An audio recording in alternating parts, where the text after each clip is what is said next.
சில குட்டீஸ் வாங்க நம்ம இந்த வீடியோவில் 10th ஸ்டாண்டர்ட் 10 வினாவுடைய ஒர்க் ஷீட் தான் நம்ம பார்த்துட்ருக்கோம். இந்த ஒர்க் ஷீட் உங்களுக்கு வேணும்னா மேம்க்கு மெசேஜ் பண்ணுங்கள், நான் பிடிஎஃபாக உங்களுக்கு அனுப்பிச்சி வைக்கிறேன். மனித சமுதாயம் நாகரீக வளர்ச்சி பெற தொடங்கிய நாள் முதல் கலை பலவற்றில் இன்ப நாட்டம் கருதி வளர்க்க தொடங்கியது. இசைக்கலை, ஓவியக்கலை, நாட்டியக்கலை, சிற்பக்கலை, பேச்சுக்கலை முதலியன குறிப்பிடத்தக்கவை. இவற்றுள் ஏனைய கலைகளுக்கு இல்லாத ஆற்றல் பேச்சுக்கலைக்கு மட்டுமே உண்டு. பேச்சுக்கலையால் மட்டுமே ஒருவர் கருத்தை மற்றவர் தெளிவாக புரிந்து கொள்ள முடியும். பேச்சுக்கலையை மொழிக்கலை என்பர். சுருக்கமாக இதனை மொழி என்பர். மொழியானது கருத்தை பரிமாற்றம் செய்வதோடு அமையாமல் சமுதாயத்தின் ஒட்டுமொத்த சிந்தனை வளர்ச்சிக்கும் படைப்பாற்றலுக்கும் பெரிதும் துணை புரிகிறது. உலக மொழிகளுள் பழமையும் இலக்கிய இலக்கண வளமும் உடையவை கிரேக்கம், லத்தீன், சீனம், அரபு, சமஸ்கிருதம், தமிழ் முதலியன. அவற்றுள் தமிழ் தவிர ஏனைய மொழிகள் கால வெள்ளத்தில் கரைந்தும் சிதைந்தும் மூல வடிவம் முற்றிலும் மாறுபட்டும் விளங்குகிறது. நம் தமிழ் மொழி ஒன்று மட்டுமே 10,000 ஆண்டுகளுக்கு முன்னும் பேசப்பட்டு வந்தது, இன்னும் பேசப்படுகிறது, நாளையும் பேசப்படும்.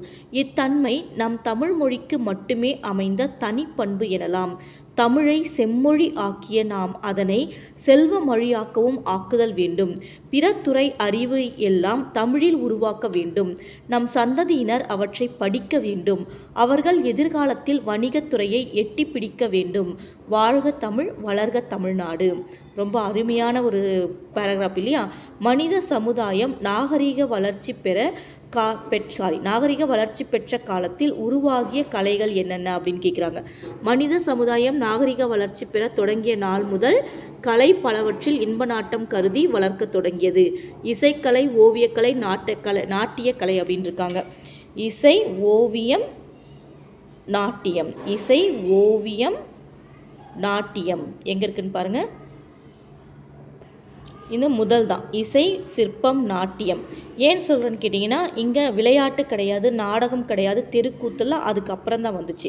அப்போ இசை, சிற்பம், நாட்டியம். பேச்சுக்கலையால் ஏற்படும் நன்மைகள் என்னென்ன அப்படின்னு கேட்டிருக்காங்க. பேச்சுக்கலையால் என்ன நன்மை நடக்குது?